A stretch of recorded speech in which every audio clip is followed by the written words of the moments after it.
WEFTEC.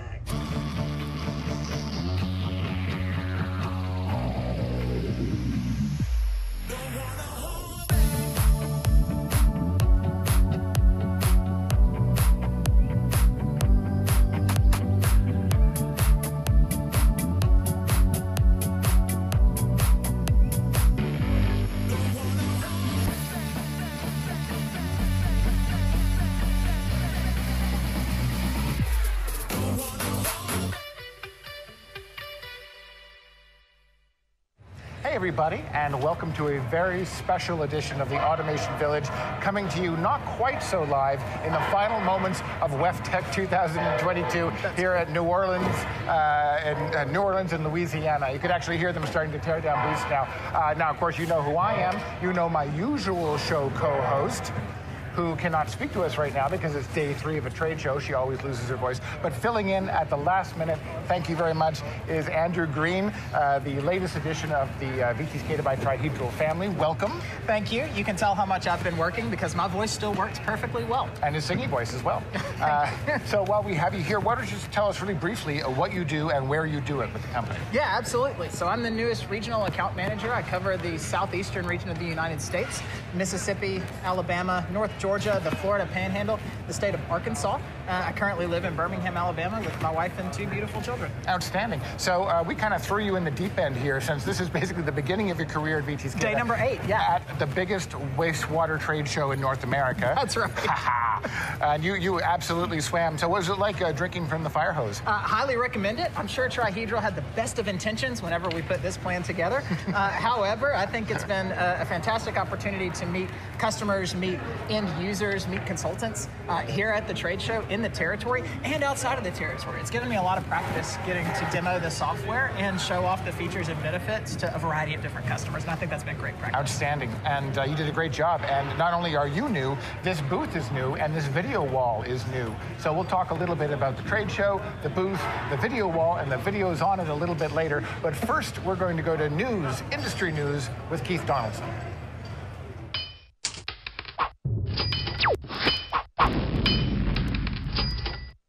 I'm not at WEFTEC. I am, in fact, back in my office here in Aberdeen in Scotland. We were attending another trade show, the Wastewater Environmental Monitoring Show in Telford in England, where we had a great couple of days. So to this month's industry news, and we start off by looking at the first train line with a digital twin. The Canada Line in Metro Vancouver, British Columbia, is North America's most efficient commuter rail. Since it opened in 2009, they have operated with a system availability of 99.9% and a punctuality record of 99.8%. But now they've reached a crucial stage in the line's lifespan. After 13 years, major maintenance and replacement operations will need to take place, which threaten the line's ability to remain as efficient as it has been. However, the Canada Line team has spent the last few years working on creating a digital twin that will prove critical to retaining this efficiency. Using dozens of types of sensors and collecting data points on everything from the trains to the tracks and the key assets, they can now predict the optimal time to replace most important assets and help train staff in virtual reality and augmented reality to improve their efficiency while making those repairs. So what is a digital twin? Well, a digital twin is an application that helps integrate people, processes, and data across an organization to drive intelligent decision-making. A digital twin is a digital representation of a physical asset that has the potential to respond to changes, predict future states and outcomes through the analysis of real-time data, and simulate physical and operational characteristics of the asset to enable these accurate predictions. Now, in the podcast, it's described how adding visuals to a computer model allows humans to actually see and understand the computer data, allowing them to plan maintenance without impacting the operational nature of their system, and using precision that they've just not been able to achieve before. Next, an article in the BBC caught my eye, which relates to floating wind turbines. And actually, we can see them from our location here, as they're 10 miles off the coast of Aberdeen, here in Scotland. These 5 new wind turbines tower over the North Sea. Each turbine has an overall height of 190 meters, and each blade is 82 meters long. And these form part of the Kincardine wind farm, but it's the world's largest floating wind farm. It helps solve an engineering riddle. In much of the world, the seabed takes a sudden dive close offshore, and that rules out the use of conventional offshore wind turbines. These are typically built from the sea floor on concrete foundations and can only be deployed in relatively shallow water up to about 60 meters. The strongest winds are found much further out to sea, but of course the seabed is very much deeper at that point. The solution sounds obvious, installing turbines on a floating platform. But imagine, just for a moment, the fearsome forces that these structures must withstand, the heaviest swells and the fiercest storms. Each tower sits atop 3 huge cylindrical floats. They're painted bright yellow and welded into a triangular platform, each with one side 67 meters long. But this isn't a passive structure. The floats need to adapt to changes in the wind and sea conditions. In strong winds, the tower heels or leans away from the wind. A network of pumps and valves shifts the liquid ballast between the 3 floating cylinders to rebalance the platform and set the turbine at the ideal angle for wind. Below the surface, weighted subsea cables attached to huge anchors make sure that the platform is firmly secured to the seabed. Now, floating wind is set to be a 400 to 500 billion global market by 2050, calculated by the Offshore Renewables Energy Catapult, a UK research centre for offshore wind technology. The big challenge now, however, is cost. The new technology is expensive. Kilowatt hour for kilowatt hour, floating wind comes in at about the same price as nuclear power. But unlike nuclear power, the expectation is that the cost will tumble as the market grows.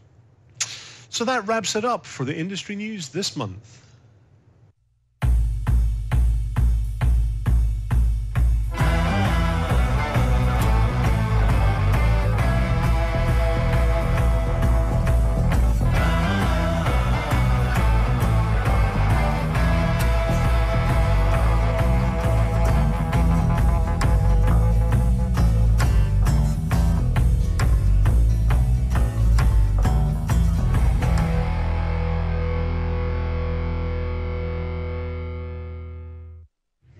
Well, we're having great fun here at WEFTech, and as part of the Automation Village, one thing that we always like to highlight is what happens when oils and fats, oils, and grease wind up inside a sanitary sewer.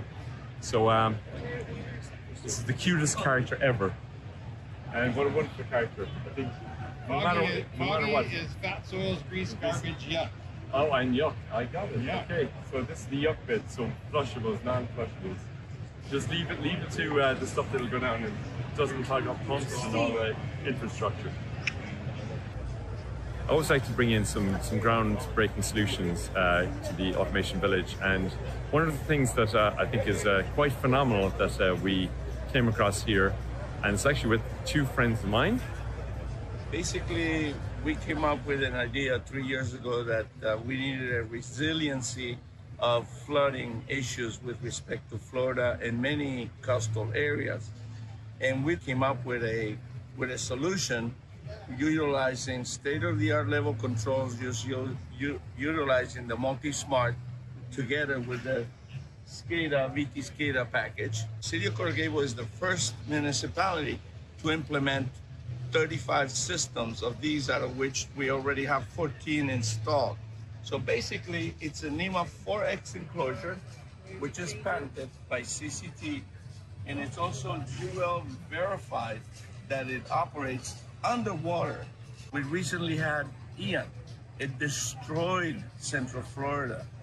So now the city is going to have to revamp all of their infrastructure of sewage, when with this product, they can simply say, water resides, turn on the pumps, and sewage is back online. That simple. Phenomenal. Not to mention, I don't have to build 5 feet or 6 feet of infrastructure to stay at a flood level. It's quite an achievement. So, so for flood management, when it comes to building in resiliency, it goes way beyond just redundancy. This is actually real resiliency. So, so I think this is a phenomenal demonstration, and it really is a proper demonstration of how these systems can be done. So, wonderful. So, Jerry and Manny, thank you so much for giving us that insight. Thank you. Thank you.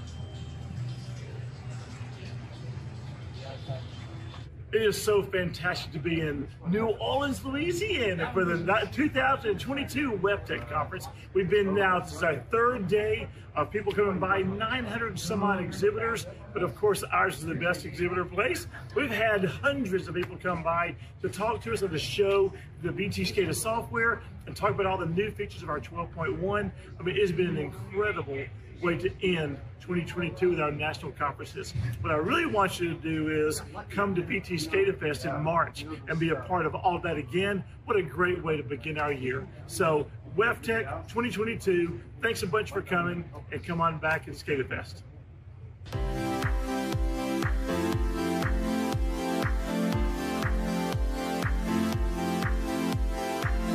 Hello, my name is Lee Kibler. I'm an engineer for Riviera Utilities, and I love Narita and I love VTScada. Welcome to our facilities.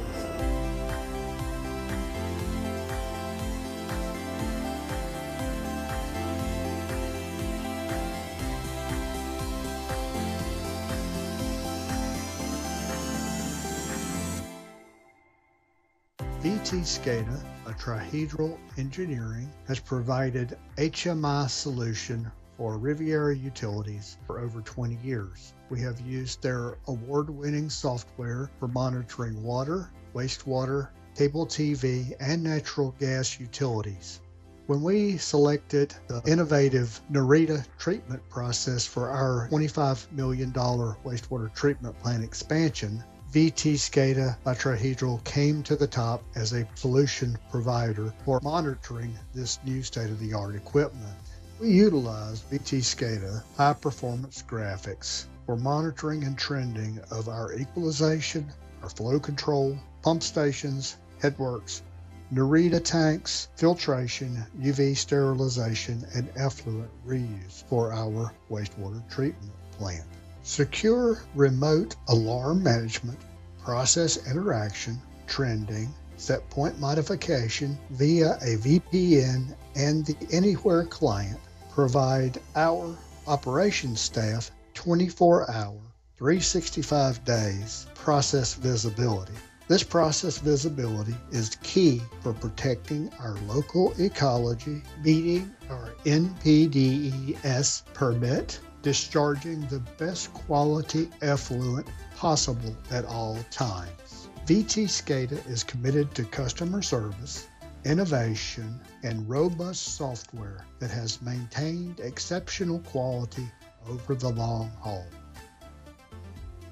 Thank you.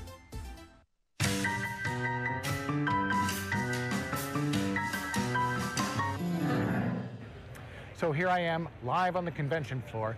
This is day 3, so things are a little bit more calm, a little bit less crowded. I can get away a little bit more walking around with a selfie stick.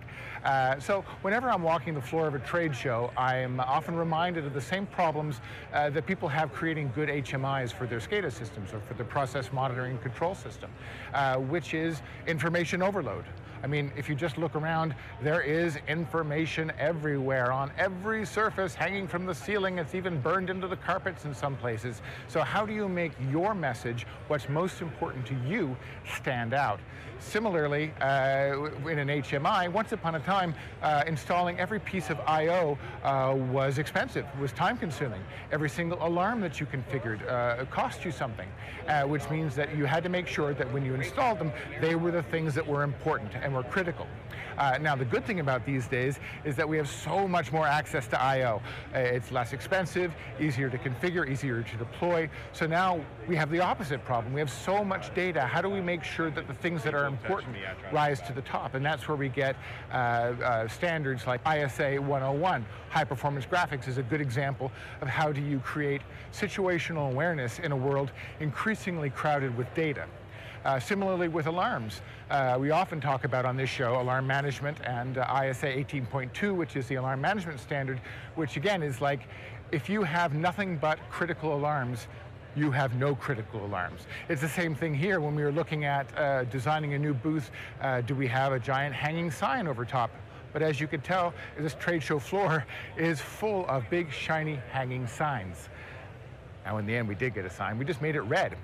And that's how we stand out in this crowd. So that's what I like to think about when I'm walking the floor at a show like WEFTEC.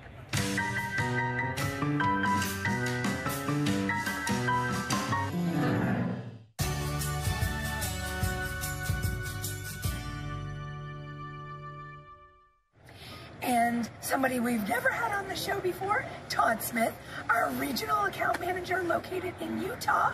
And let's get right into it, Todd. How do I let the next shift operator know there was a problem beside a Post-it note on the monitor? Great, thanks Natasha. This is how I would do it in VTScada.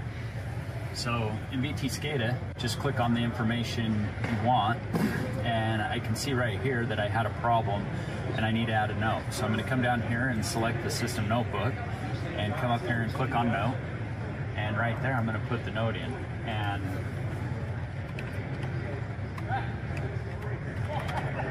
make a note for power fail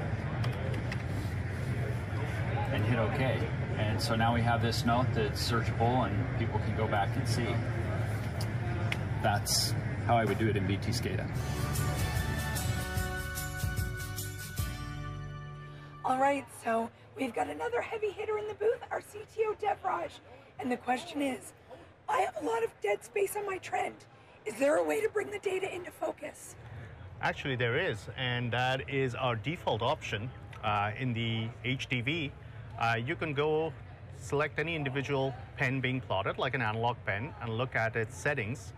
The pen properties give you a bunch of scaling options to choose from. So you can use the system default, which is what it's pre-configured to be, and it's auto-scaling and ratcheting based on a defined range. So even though the tag says that it can have a value from 0 to 100, depending on the data being shown on the screen, the scales can be adjusted to 10 to 90 or 30 to 60 because that's the amount of data you have. So there's a couple of options here. You can use the system default, or you can choose to track the tag scales. By tracking the tag scales, what we mean is the tag being trended here in its scaling defines that its processed data min and max are from 0 to 100. So when we track tag scales, those are the values we are getting from. And if I hit OK here, my scales here change from a 0 to 100. But let's say the values are not necessarily from a 0 to 100. Here we can see they're between 20 and 80 mostly. I could go ahead and choose manual scales and decide that I'm going to put it to 20 to 80. And if I hit OK on that, now I have the data more in focus. But it's clipping these points where it went over 80 or under 20. So as a result, we can go back to auto scales. We can choose to reset the ratcheting here and hit OK. And now we are within a percentage of the max value and the min value available in view. And this is how you can keep your data in focus. Now, what does ratcheting mean? Ratcheting means If the value now goes over 90 and it becomes 95, the scale will expand to fit up to 95. It will never shrink back down.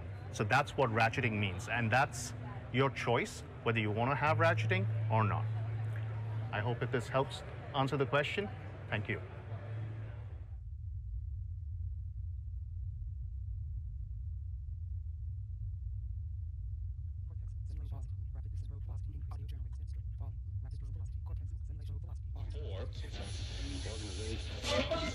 And it really wasn't very reliable at all. We could do a lot better than this. So I thought, I'm going to go out and do this on my own. We're going to do a really good job on this, and we're going to make those customers say, wow, because we're going to do something that's never been done before. Our goal is to create a product that solves problems that other people tend not to even look at because they're too challenging. When you're dealing with live systems, 24/7 operation is essential. You just don't shut down the plant because you need to do an upgrade or even a configuration change, where it then becomes something that we can maintain and enhance. You need one of your own. Well, a language would be obsoleted. So today we can create code, but code that we wrote 20 years ago will still run today. So it's forward compatible that you do something today, it's going to work in the future. We always like to look at the problem. People often come to us and ask for a solution, given a particular kind of solution they have in mind, but often that solution that they're looking for or that feature that they're looking for is several steps removed from the actual problem that they have. So if you take a look at their ask and read behind it, ask the questions, what kind of problem are you trying to solve? You get some much better solutions, much better features out of the product. And one example that we have is the version control system. 25 years ago, we had this problem where customers were not able to configure a system while the configuration server was down. And in one particular cloud-based application that we had, customers were using this around the world 24/7, configuring almost constantly. So no matter what time of day you took down the server to do hardware maintenance or software upgrades or operating system features upgrades, you would take somebody offline. And it was inconvenient for someone no matter what you did. So the real problem was we needed to keep configuration running 24/7. And some people would, the ask might be, don't take down the configuration server. And really, we have to take down the configuration server. At some point over a few months, it needs to get upgraded. So we came up with the idea that we need to have a way to synchronize multiple machines together seamlessly in real time so that we can actually keep configuration availability up 100% of the time. Now that spins off to many different kinds of benefits that were not just in the synchronization problem, but it also led to the version control system that gives us the ability to look at what has changed over time, get a full audit trail, roll back changes that happened, that were accidental or mistakes. We can get multiple people working on an application that aren't even connected in real time. Great feature, many benefits that come out of that. There are other little things that come up from time to time, and the example I use to our staff all the time is when someone asks you for a blue widget, don't just jump in and create a blue widget. Understand what the blue widget really means. Are they really looking for that? Often they've solved one problem, they solved another problem, they solved another one, and if I just had a blue widget, I could close the gap in getting my problem solved. So the goal here was to try to understand what their problem is, and find out how we can best solve that. Sometimes the solution's already in the product, but sometimes there's a feature that we could create that would not only solve their ultimate problem, but solve other people's problems. And that's a really common scenario that we come up with. So we always are looking toward the problems. So people don't like to look at problems, but we like to look at the problem. And problems lead to great solutions.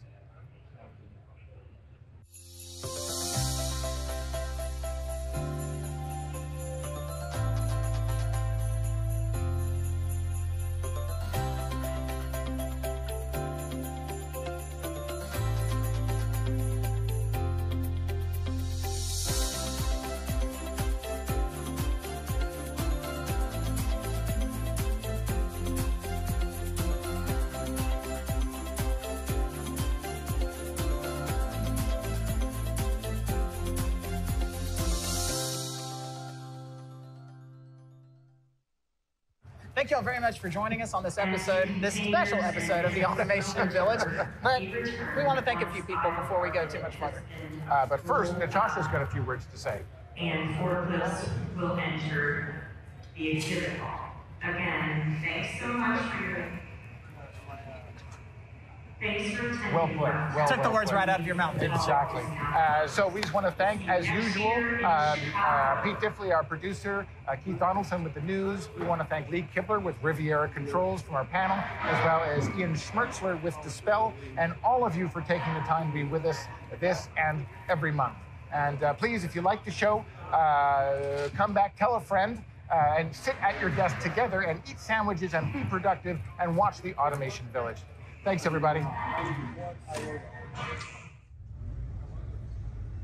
Welcome to WebTech.